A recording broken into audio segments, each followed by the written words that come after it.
Hi, everyone. Welcome to R2 Cents. I'm your host, Clinton Smith. I'm the CEO of GCES, and I'm here with my husband, our financial advisor, and the president of GCES, Galen Bargerstock.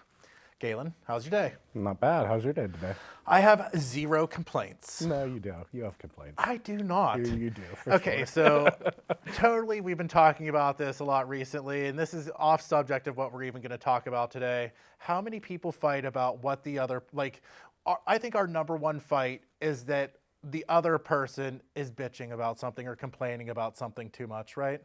For sure. Usually you.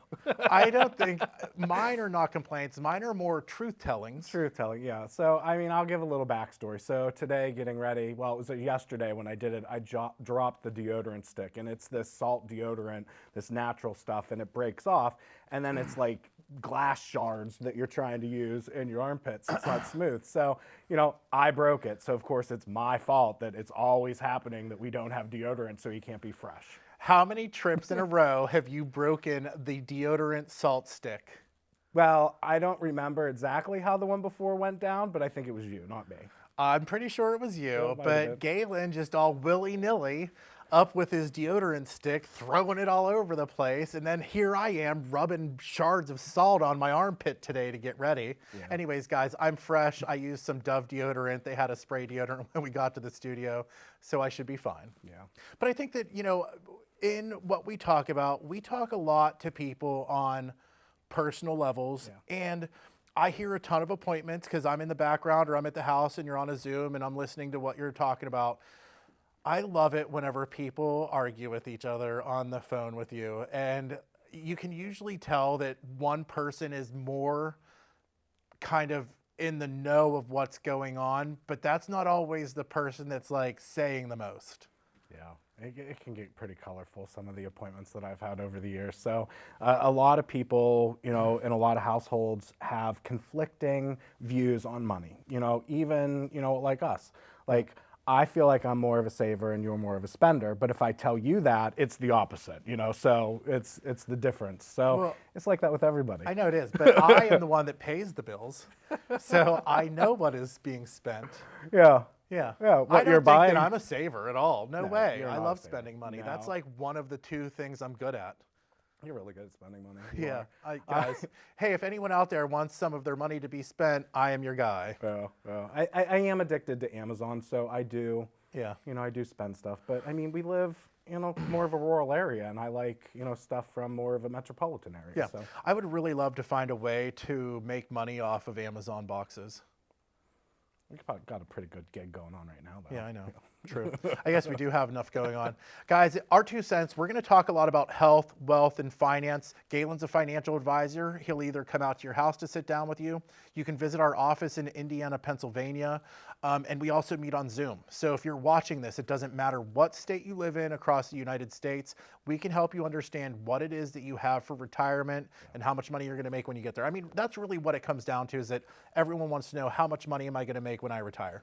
Yeah, I get a lot of, people wanting to pay down debt and stuff like that, but the biggest question that I do get is, how much money will I make a month in retirement? It's not how much do I need to have into retirement, it's how much do I need, how much am I getting this month, so I know what my monthly income is, so I can budget and make sure it's a reality. Yeah. So, we're going to talk about why we're the obvious choice, but I also want to share something that not a lot of people normally share, and that is pet peeves. What really irks you? These are the things that are universal across the board, and not a lot of people share that. I want us to actually share the things that we don't like about people, or the things that we are a hard no for us. So Galen, let's give it, before we take our first break, tell me about what is your biggest pet peeve and what is your hard no, that if somebody does it, either to you or around you indirectly in any way, that you're going to cut that person off like a skin tab. Oh, well, I don't think I'll ever cut somebody off like a skin tab. You could. I'll give like 12 chances. That's just me. So what is a hard no for you? A hard no. Right now, today, I would say if I'm having an appointment with you and you are scheduled for a certain time, just call and tell us if you can't make it. Because if you show us and you don't show up, you're taking away from all of the other people that were present and were showing up and wanted the appointment. And It's only a pet peeve right now because we're so busy and we Yeah, have but so do you many have a people pet calling. peeve that's not work related? I Not don't really. care. Something not work related. I don't have a life. You have to have a pet peeve. I pet know that peeve? you have pet peeves. No, I don't have any pet peeves. I like everything just fine. You like everyone and everyone's great and you'll give do. everyone 30 chances. I do, yeah. Okay, I well, mean, I don't. Nobody likes the obvious choices. Nobody wants to be lied to. Nobody wants you to steal That's a from good them. one. Yeah, You but could have that's not started with that. That's not really a pet peeve. Anyways, guys, we're going to take a break so that Galen can organize his thoughts and think about some of his pet peeves. In the meantime, you can give us a call, 888-391-3465. And if you want to screw somebody over, Galen's your guy. He'll take 12 chances. He doesn't care. He loves everybody. That's right. All right, we'll see you in just a minute. We'll be back right after this.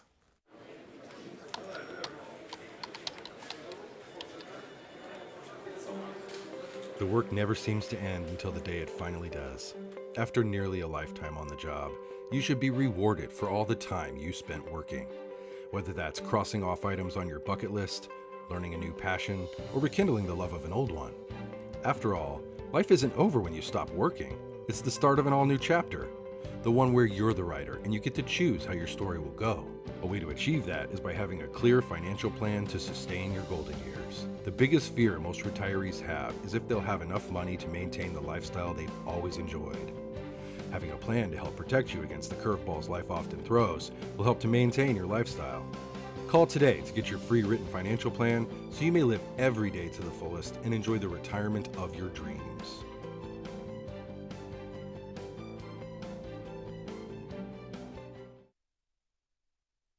When interest rates are low, you might be able to refinance your home, your car, and even your credit cards because it could help you keep more of your own money each month.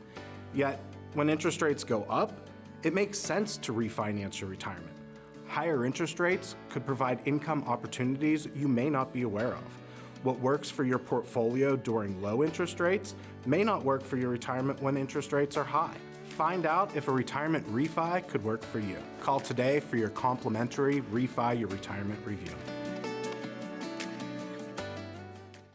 Welcome back to R2 Cents, everyone. I'm your host, Clinton Smith. I'm here with Galen Bargerstock, our financial advisor, our president, and the man with no pet peeves, None. Galen Bargerstock. Right?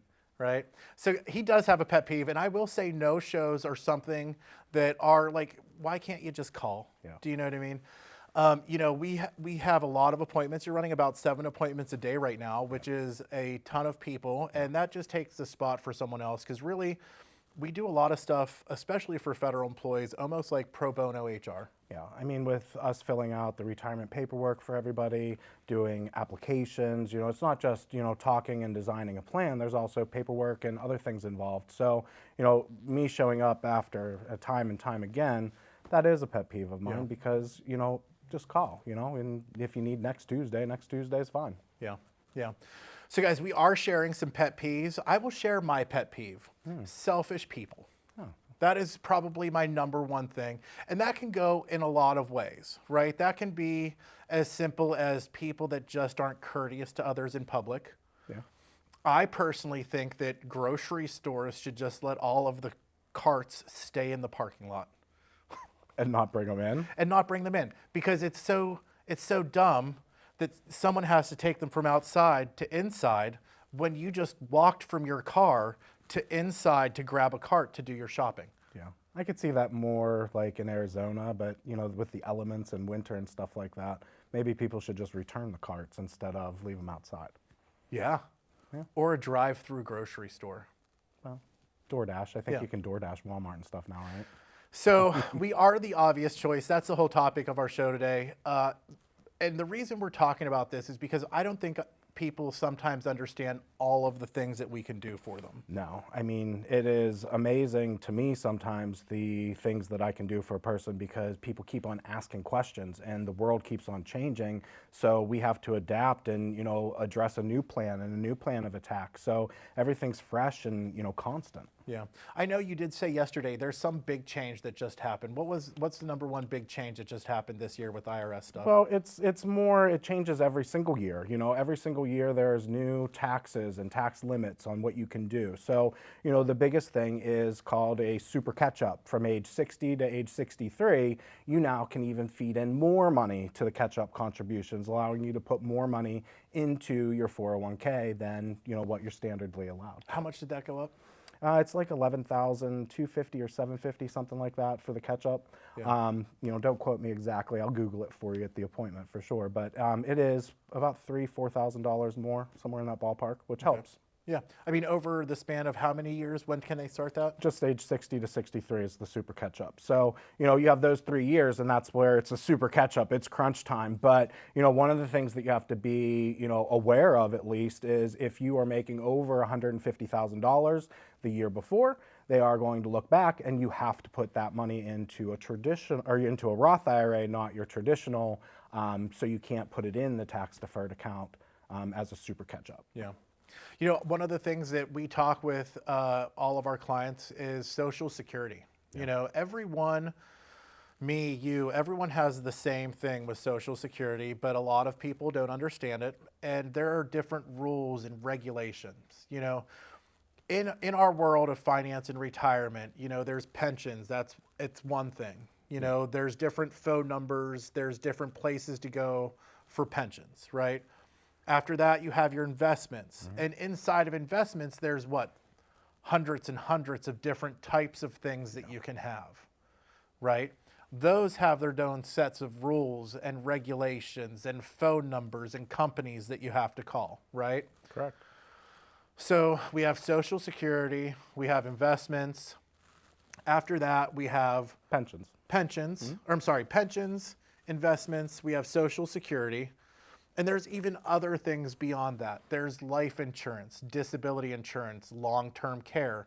And those are all kind of what we would consider added on benefits. Supplemental benefits. Supplemental benefits. Yeah.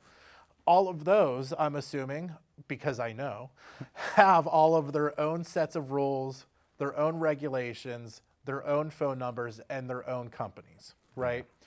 So just using federal employees as an example, they have their pension, which, by the way, has one set of numbers and people to talk to while they're working, and a different set of numbers and people to talk to after they retire, right? Correct, yeah.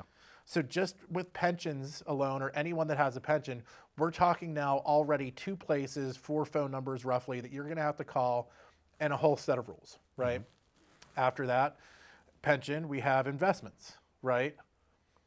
And that everyone has. Investments is a very tough one to go over because when you're talking about investments, you're talking about your current employment investments, your 401ks, maybe inherited IRAs that you're investing from somebody that's deceased, you know. So investments is such a broad scope because there's so much that can be tackled inside of it. And guys, by investments, we're talking Roth IRAs, regular IRAs, any place that you have money that you're saving for your eventual retirement. You know, this can also be investments like UGMAs and stuff that you set up for your children, because we can help people retire, but we can also help people get there from the beginning to the end. For sure.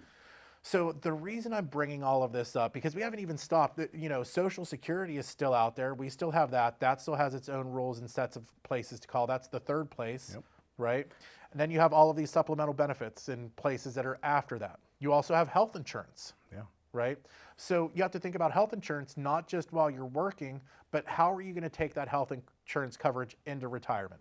And the health insurance has always been kind of one of the wild cards for me whenever I'm sitting down with somebody, because if your health insurance, if you're paying too much money for your health insurance and you should be in a cheaper plan, well, now you're paying an insurance company more money than you should be, and you could be paying that to your investment. So the appropriate health plan that you should be in while you're working is really important, because a lot of people in my eyes are overpaying for services that they don't actually need, and some of them they're not using.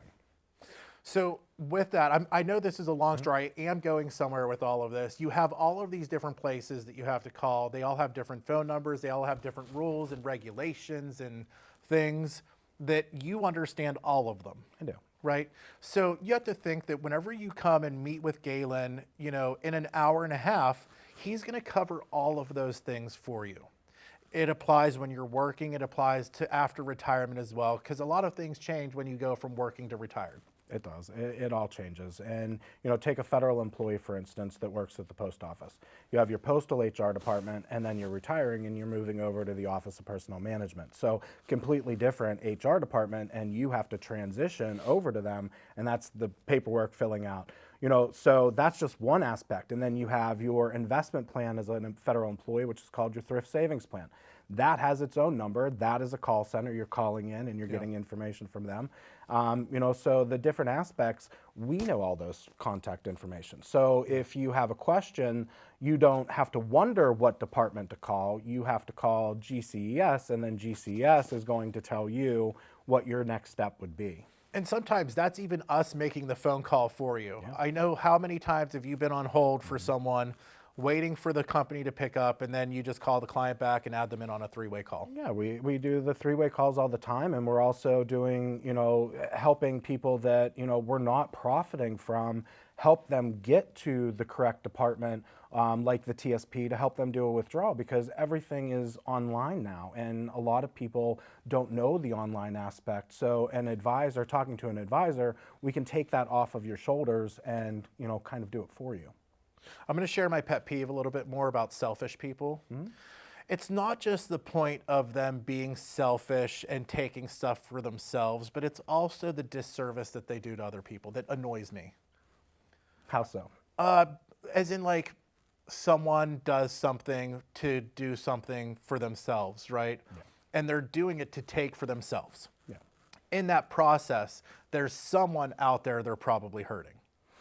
Yeah, I mean, a lot of times, if there is a, agent that's selling life insurance, they might throw that life insurance policy down every single person's throat, and they're, selfish because they're trying to make an income. They're not giving the fiduciary responsibility that I have about painting the entire picture of the scenario. They're making this one aspect seem like it's so important, so that is selfish because they are wanting to make an income, which everybody has to have a job, everybody needs to make money, but it's the approach of the selfishness. I remember when we first started in this business, we were at a training in Raleigh, Durham, and it was at a Colorado Bankers Life Insurance Company conference, which, by the way, if you have one of those policies, give our office a call.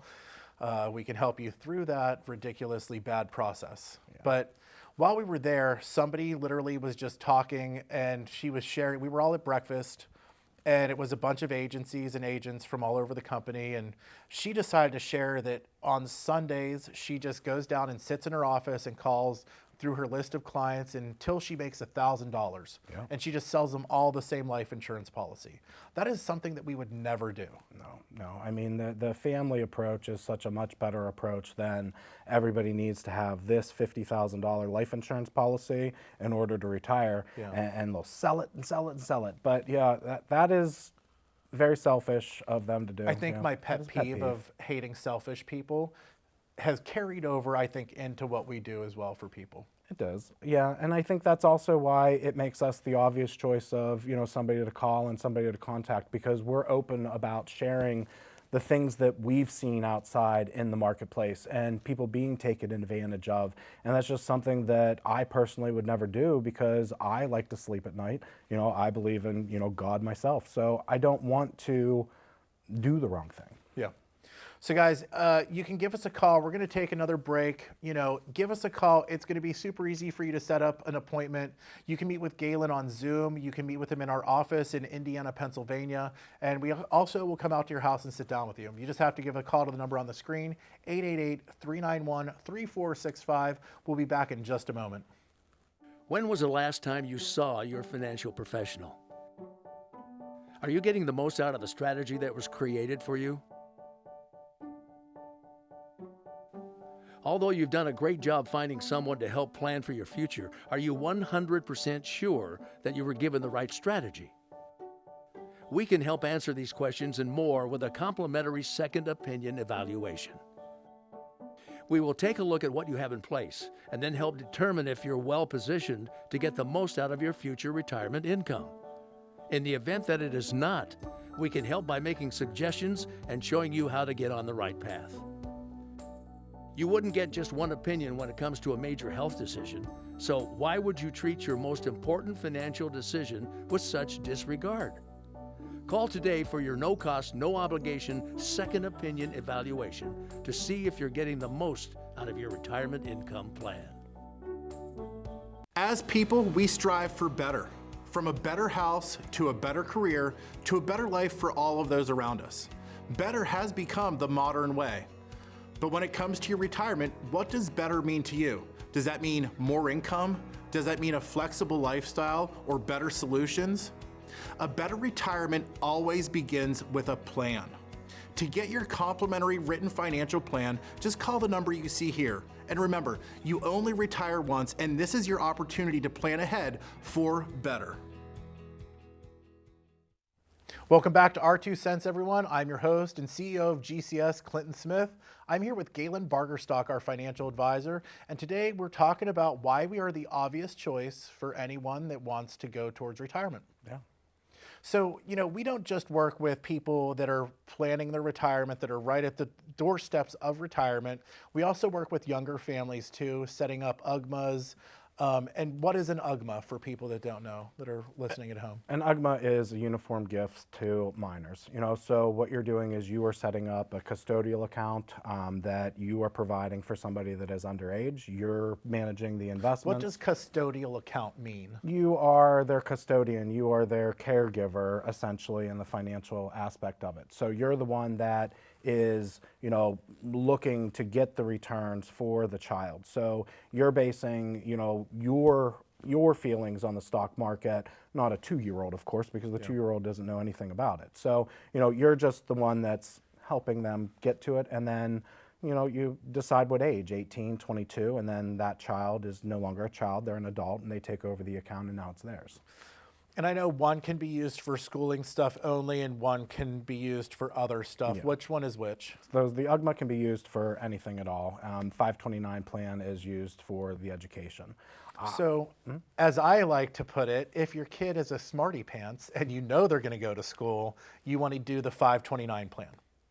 I don't think there's a right or wrong to either, because I do have more of a preference myself for an UGMA instead of the 529 plan. Is that just because it offers more freedom for you to spend it on different stuff later?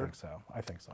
Can they spend it on anything? Yeah, but I mean, imagine... UGMAs, they can spend it on anything? Yeah. It doesn't have, anything, a car? Yeah, if they want to. I mean, it's their money, because they're having this money gifted to them, and the custodial person is growing that money for them to hope to get a bigger return. So you are putting that child into a nice position. So they don't have to go for education. It can be for whatever they want. So a car, yeah.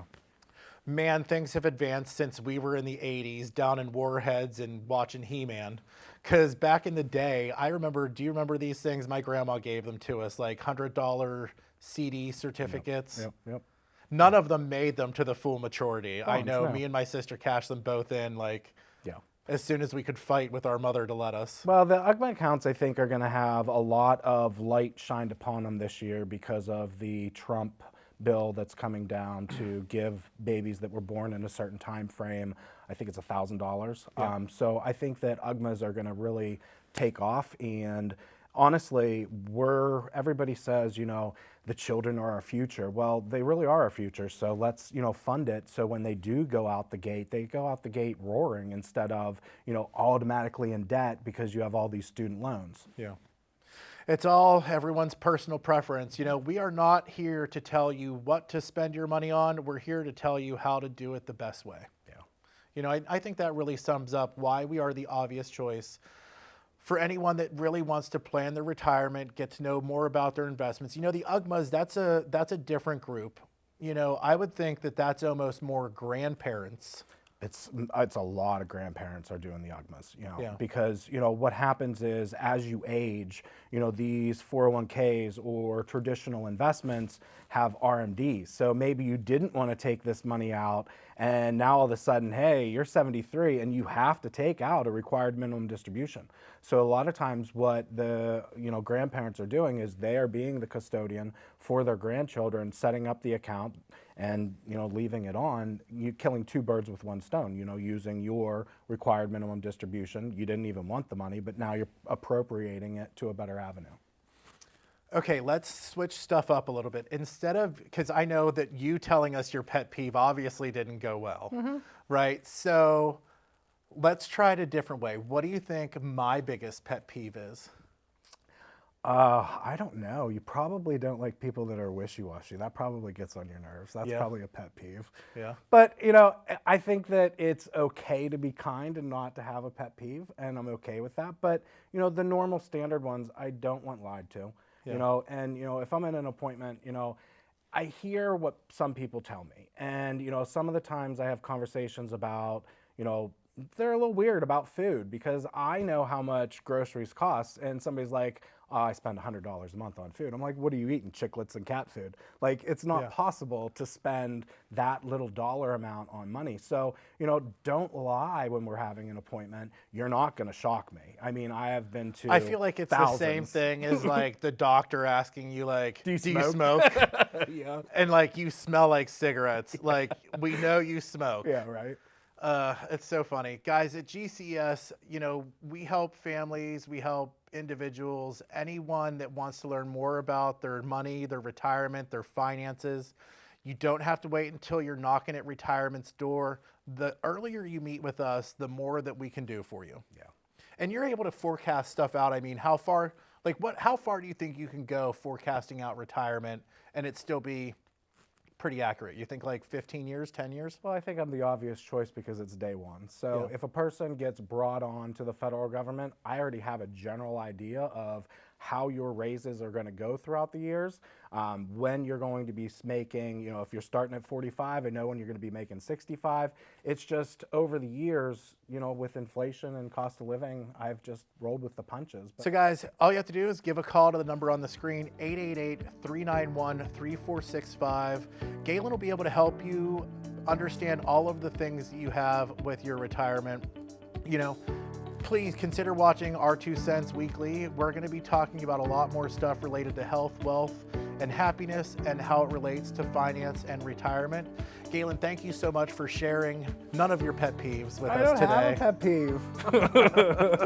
peeve. Guys, we got that on camera. Galen has 0 pet peeves. So thank you so much for watching. And guys, we will see you soon. Have a great day.